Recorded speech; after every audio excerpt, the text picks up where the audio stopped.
suara unggul Pilkada 2024 Kompas TV. Bicara soal tadi hasil hitung cepat untuk Pilkada Jakarta. Mas Toto dari Carta apakah juga merekam soal bagaimana distribusi suara di hasil hitung cepat ini jauh berbeda tidak dengan survei di fase terakhir? Sebetulnya kalau kita lihat Jakarta ya, trennya memang memperlihatkan Pramdandul naik. Itu bisa di hampir semua lembaga survei kecuali Poltreking yang akhirnya menimbulkan masalah di Persepi. Tapi hampir semua lembaga survei memperlihatkan memang trennya itu dimiliki oleh Pramdandul. Walaupun belum ada satupun lembaga yang menempatkan Pramdandul pada posisi 50%. Sehingga pertanyaan orang memang adalah apakah ini akan satu atau dua putaran. Dan sampai detik ini menjadi sangat menarik. Bahkan ketika quick count dan saya terka andai kata pun semua lembaga mengeluarkan rilis dengan angka quick count 100%. Dari yang saya coba lihat baik lembaga Litbang Kompas, Carta Politika, SMRC, lembaga Survei Indonesia, Indikator, dan Lingkar Survei, ada 6 lembaga paling tidak tercatat, dan Foxpol 7 bahkan, semuanya menyimpulkan hal yang tidak bisa disimpulkan. Bahwa selisih antara bahwa suara dari Pramdandul hanya bisa dipastikan ada di peringkat 1. Tetapi dengan aturan bahwa harus 50% plus 1, keseluruhan hasil semua lembaga survei memperlihatkan bahwa dengan margin of error 0,5 sampai 1%, ini masih mungkin di bawah 50%, masih mungkin di atas 50%. Sehingga tipis sekali ya?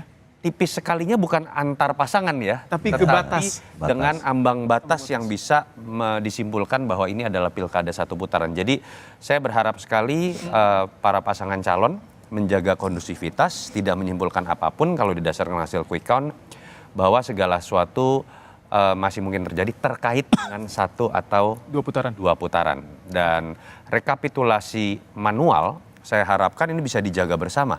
Karena jangan sampai ada ketidakjujuran. Mungkin ada yang berupaya ingin mengambil 0,1%, ada yang berupaya melebihkan 0,1%.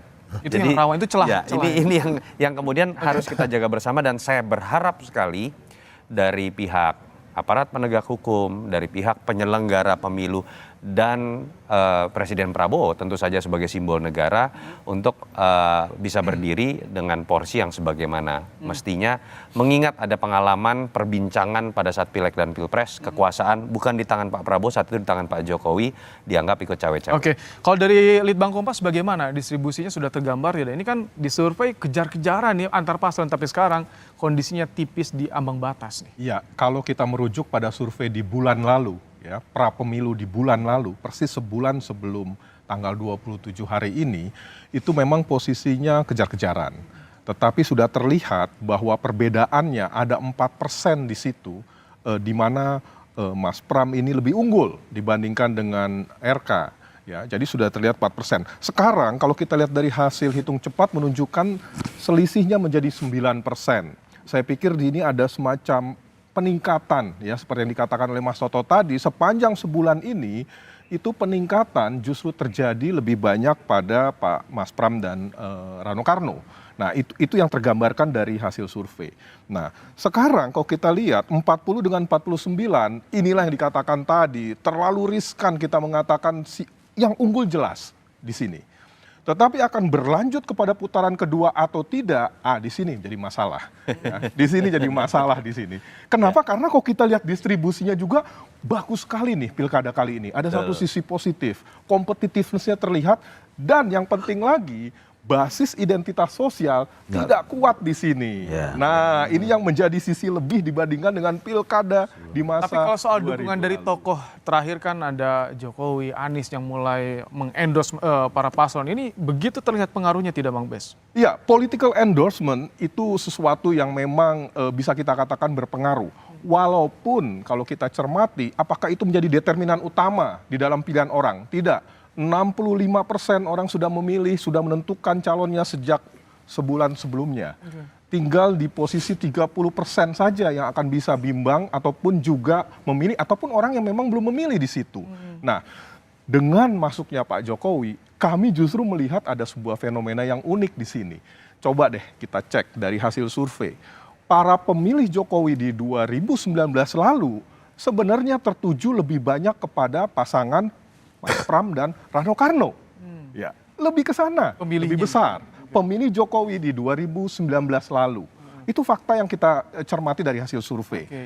Yang kedua, ketika kita tanyakan apakah Anda saat ini ya, apakah Anda menjadikan Pak Jokowi dalam rujukan sebagai endorser di dalam pilihan, iya 40%. Tetapi kalau kita cek kepada siapa tersebar, memang lebih unggul kepada Pak Ridwan Kamil dan Suswono. Tapi tidak berarti bahwa total ke sana. Baik. Cukup besar juga yang ada di Pramono Anung maupun Rano Karno. Jadi kompetitif nih di sini. Ini saya ingin tanya langsung ke Bang Doli ketika bicara soal tadi salah satu efek tapi bukan jadi penentu soal ketokohan Jokowi. Apakah ini juga yang berusaha dimanfaatkan oleh koalisi pendukung Ridwan Kamil untuk bisa mendongkrak elektabilitas jelang akhir pencoblosan, Bang Doli?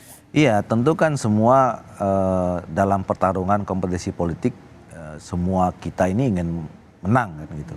Maka semua strategi, semua upaya dilakukan termasuk kita menginginkan bahwa calon-calon kita ini didukung oleh figur-figur yang selama ini teruji punya basis dukungan yang kuat ya. Termasuk kan ada Pak Jokowi presiden 2 periode, pernah jadi gubernur di Jakarta gitu dan memang dikenal sebagai tokoh yang memang dekat dengan rakyat gitu. Nah, kita berharap memang kehadiran tokoh-tokoh ini juga bisa memberikan dampak positif terhadap dukungan. Sama saya kira hampir semua pasangan calon seperti itu ya.